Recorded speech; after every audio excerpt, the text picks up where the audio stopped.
Estamos de regreso con lo anunciado. Nos acompaña el doctor Luis Lamas Puccio, abogado penalista, para hablar del delito de lavado de activos. Hace algunos días nada más el Poder Judicial realizó una audiencia pública en la que se debatió la autonomía de este delito y por supuesto nos preguntamos por qué hoy, por qué ahora, a raíz de qué. Bienvenido, doctor, ¿cómo está? ¿Qué tal? Muy buenos días. Mira, yo creo que esa casación es muy significativa, más allá del contenido, porque ha puesto sobre el tapete la necesidad de discutir sobre un tema que hasta la fecha no ha podido ser resuelto. Y la evidencia más clara de lo que señalo es que no hay sentencias condenatorias en una cantidad significativa que pueda justificar los esfuerzos estructurales, operativos, que como política del Estado el gobierno viene haciendo en los últimos años.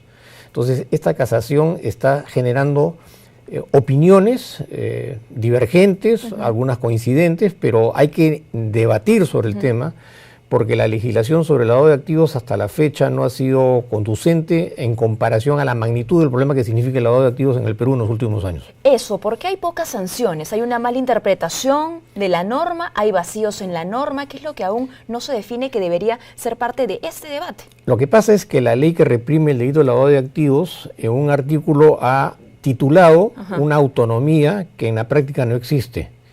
¿Por qué? Porque si bien es cierto, le da prerrogativas a la Fiscalía para que investigue, para que denuncie, para que procese, una cosa muy distinta es cuando se trata de condenar a una persona por lavado de activos. Y cuando hablamos de una sentencia condenatoria hay que recurrir a aspectos jurídicos en materia de tipicidad, porque en alguna medida confrontan elementos que son garantías para toda persona que es procesada. Claro. Entonces, esta casación lo que está conllevando es que se discuta, que se defina y que a través de la Corte Suprema, por medio de un pleno jurisdiccional, se aclaren aspectos que no están lo suficientemente definidos en la ley y en la jurisprudencia y en los acuerdos plenarios que tienen relación con el lavado de activos. Ahora, menciona usted algo muy interesante. Una cosa es la investigación y otra muy distinta la sanción. Así es. ¿No? Y si ya estamos hablando de sanción, porque previamente ha habido una investigación que ha sido concluyente, ¿no? No podemos dejar de lado pues el delito que antecede a ese lavado de activos. Bueno, ese es un tema que requiere ser esclarecido porque no podemos tampoco ignorar que investigar y procesar actividades de lavado de activos es sumamente complejo. Pero para eso están los procedimientos establecidos y yo creo que las opiniones que se están vertiendo sobre el tema van a contribuir a que la Corte Suprema defina una posición en aras de beneficiar a los ciudadanos en el plano de las garantías y en aras también de fortalecer la política legislativa del Estado en el tema del lavado de activos. Ahora, así como este punto de la autonomía, ¿no?, del lavado de activos es importante, se ha hablado también sobre la necesidad de noción de gravedad, ¿no? Claro, los tipos penales que generan justamente los activos ilegales. Hay varios temas que no han podido ser resueltos hasta la fecha. Uno de ellos es que para investigar y para procesar y para condenar por lavado de activos, en una gran mayoría de casos se recurre a la denominada prueba indiciaria. Pero la prueba indiciaria es un método a través del cual los magistrados tienen que inferir que efectivamente esos fondos provienen de una actividad ilícita. ¿Como adelantarte? Digamos, trabajar de una manera muy fundamentada, razonada y lógica. ¿Por qué? Porque yo tengo que inferir que ese dinero proviene de una actividad como el narcotráfico. Entonces, ese proceso inferencial se contrapone al principio de presunción de inocencia. O sea, yo soy inocente, tú tienes que demostrarme que yo soy culpable, pero como no tengo pruebas, yo voy a deducir, voy a inferir que el dinero que tú has lavado proviene de una actividad criminal. ¿Y cuáles son esos motivos para llegar, ¿no?, a inferir de esa forma? Claro, porque ya el Tribunal Constitucional, a través de una sentencia que ha emitido, ha establecido cuáles son las pautas metodológicas a través de las cuales un magistrado puede hacer uso de la prueba indiciaria como un método inferencial para poder deducir y convencer de que efectivamente ese dinero proviene de una actividad criminal. Ahora, otro punto importante, ojo, también es el estándar de prueba del delito. Claro, o sea, como es prueba inferencial, los estándares tienen que ser bastante exigentes, porque si no son exigentes y no cumplen esos estándares, entonces yo no puedo condenar a esa persona. Por ejemplo, el enriquecimiento de un momento para otro. Claro, ¿no? por eso te decía, hay un pleno jurisdiccional del año 2010, anterior a la ley que reprime el delito de lavado de activos, al decreto legislativo 1106, que trabajó algunos aspectos de la prueba indiciaria respecto a una ley que ya ha sido derogada.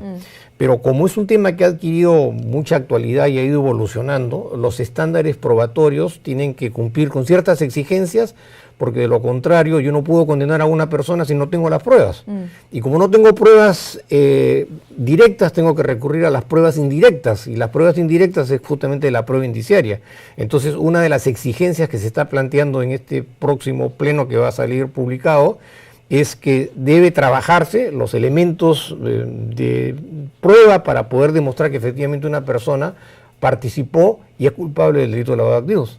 Ahora, ese debate y los ajustes que vengan con él van a ser suficientes para realmente emprender una lucha contra el lavado de activos, como ha mencionado el presidente Pedro Pablo Kuczynski, ante el Grupo de Acción Financiera de Latinoamérica, que hace poco estuvo en nuestro país, ¿no? Un grupo bastante grande que justamente ve políticas de lucha. Claro, son recomendaciones que plantea este grupo, ¿no? Tampoco no es igual a un tratado internacional en el cual el Perú se compromete a cumplir lo que ha aprobado en el tratado. Pero acompaña, evalúa, ¿no? Sí. Lo que te quería recalcar es que el problema del lavado de activos no es un problema jurídico.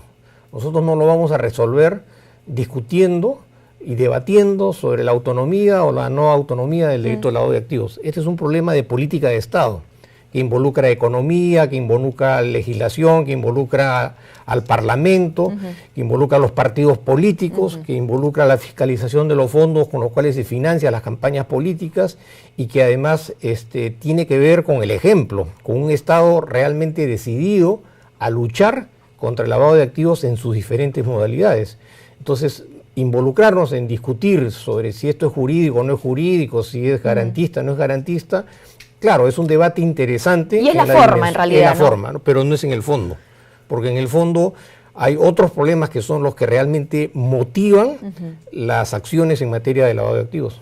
Bueno, y claro, cuando nos habla de los diferentes actores, ¿no?, que tendría que ser garantes justamente, ¿no?, y trabajar, ser parte de la lucha contra el lavado de activos, se ha expresado, ¿no?, un firme apoyo a la Fiscalía, al Poder Judicial, al Ministerio de Justicia, al Ministerio del Interior. Ahora estamos hablando básicamente del Poder Judicial, ¿no? Pero ¿qué están haciendo los demás sectores? Claro, por ejemplo, hay una discusión en los momentos actuales sobre la fiscalización de los fondos en las campañas políticas, y hemos conocido un dictamen que realmente llama poderosamente la atención, porque dadas las circunstancias de la coyuntura actual, para legislar en materia de la lucha contra el lavado de activos, no entendemos cómo no se legisla, ¿no?, en el sentido de fiscalizar los fondos, ¿no?, de las campañas políticas, que es parte de una política de Estado. Y que ya vamos a hablar de eso.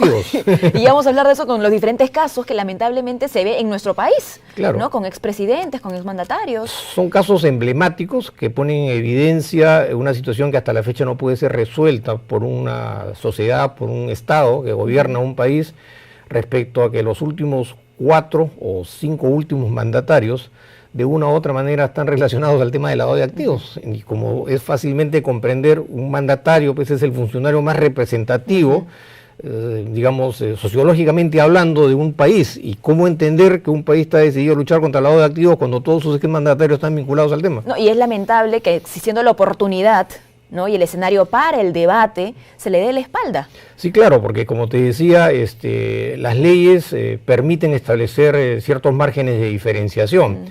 Entonces, si no tenemos leyes claras que puedan ayudar a luchar contra el lavado de activos, evidentemente esto pone en tela de juicio una decisión al más alto nivel para luchar contra el lavado de activos. Por supuesto. Bueno, y siguiendo con el tema de financiamiento, ¿no?, de partidario, financiamiento de partidos políticos, repito, no se le puede dar la espalda a lo que está sucediendo en nuestro país, porque no es una noticia de hace 20 años, no es una noticia que vemos recientemente. Hace un par de horas nada más el fiscal de la Nación ha dicho pues que se está trabajando, por ejemplo, en la extradición del expresidente Toledo. Son casos significativos, por todo lo que te estoy explicando, pero eso tiene que estar, tiene que ser coherente con las acciones que los diferentes entes del Estado toman respecto al asunto del lavado de activos.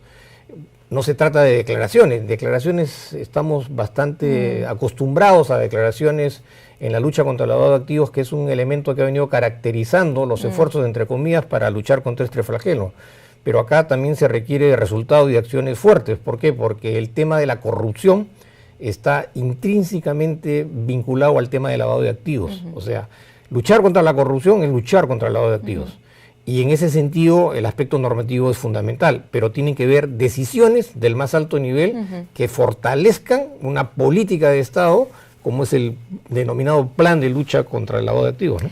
Mientras tanto, mientras lleguen estos ajustes, ¿no?, en una sola interpretación de lo que significa el delito de lavado de activos, ¿cómo transcurren algunos casos bastante representativos, como el caso de Joaquín Ramírez, por ejemplo? Sí, es un caso que también contrapone las decisiones, porque habiendo tantas evidencias y habiendo adquirido tanta notoriedad un caso de esta naturaleza, y además partiendo de la premisa que es el mismo Ministerio Público el que está exigiendo ¿no?, que se fortalezca la lucha contra el lavado de activos en el tema de la autonomía del lavado de activos, resulta que ahora se archiva una investigación, ¿no?, de la noche a la mañana, lo cual realmente dice, bueno, uno está siendo engañado o están diciendo la verdad, ¿no? Porque si el Ministerio Público exige, ¿no?, fortalecer la autonomía del lavado de activos, resulta que ellos mismos archivan investigaciones frente a casos que realmente no han sido lo suficientemente investigados y se argumenta aspectos de forma para no pronunciarse sobre el fondo.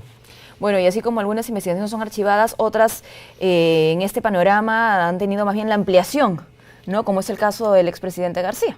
Sí, yo creo que esta ampliación es parte, pues, de la aplicación del nuevo Código Procesal Penal, que es un código eminentemente garantista, que establece plazos definitivos para que una persona no pueda ser investigada durante años.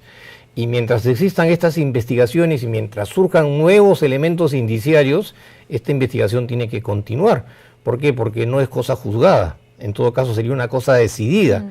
Y yo creo que la mejor muestra de colaboración y de transparencia es ayudar a una investigación y demostrar en esa investigación que efectivamente se tratan de argumentaciones que no tienen ningún sustento de carácter legal y que son utilizadas con fines políticos. Por supuesto. Bueno, en el caso también de la lideresa de Fuerza Popular, Keiko Fujimori, ya está enfrentando 3 investigaciones fiscales por lavado de activos. Son investigaciones que tienen, por lo menos en un primer momento, un sustento fáctico. O sea, hay elementos, hay hechos, hay acontecimientos que requieren ser esclarecidos. Aportes fantasmas a la campaña del 2011, ¿no? Bueno, los cócteles y el caso de Odebrecht.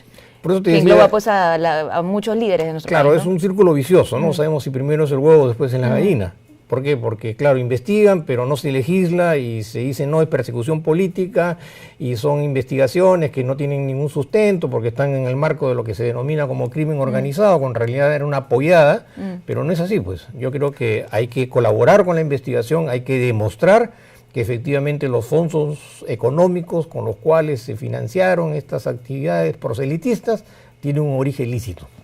El enunciamiento, ¿no?, de estos nombres de líderes políticos de nuestro país implicados, ¿no?, en casos de corrupción, de lavado de activos, ya sea investigación o no, eso nos hace pensar que la corrupción está enraizada y que seguramente va a ser una lucha no de un mandato ni de 2 mandatos. Yo creo que la partidocracia tiene que ser consciente de este rol histórico que tiene en la democracia del Perú en los últimos años. Y si la partidocracia, a través de la ley de partidos y de los órganos representativos, no colabora en la lucha contra la corrupción y el lavado de activos, entonces seguimos en un círculo vicioso que nunca va a tener un fin, porque en un sistema democrático, político, constitucional como el nuestro, se van repitiendo, ¿no?, cada 5 años los mismos componentes, mientras que la sociedad vive inmersa en una antilequia de que no se sabe si realmente es esto o lo otro, o se utiliza esto con fines políticos para poder, digamos, lograr niveles significativos de impunidad, porque el problema no es tanto el lavado, o el problema es la corrupción. Lavado y corrupción existe en todas partes. El tema es cómo un Estado aborda estos problemas y sanciona a quienes tienen que ser castigados, porque de lo contrario estamos hablando no un problema de corrupción, sino un problema de impunidad. Por supuesto, y vamos allí nuevamente con la responsabilidad que tienen nuestros legisladores junto a la posibilidad de generar cambios. Los legisladores fueron elegidos por voto popular porque los ciudadanos confiaron en que esas personas iban a representar sus intereses. La forma de materializar la representación de estos intereses es a través de la fiscalización o a través de la legislación, ¿no? Entonces, si estamos acá discutiendo sobre leyes, ¿no?, sobre propuestas legislativas que van a fortalecer estos esfuerzos, estas propuestas legislativas tienen que ser coherentes con el discurso y con la promesa política que se hizo en el momento electoral, avisorando que efectivamente iba a haber una decisión férrea para luchar contra la corrupción y contra el lavado de activos. Fuera del aire hablábamos sobre lavado de activos no exclusivo de un país, en este caso el nuestro, sino de muchísimos países, con la gran diferencia del conocimiento.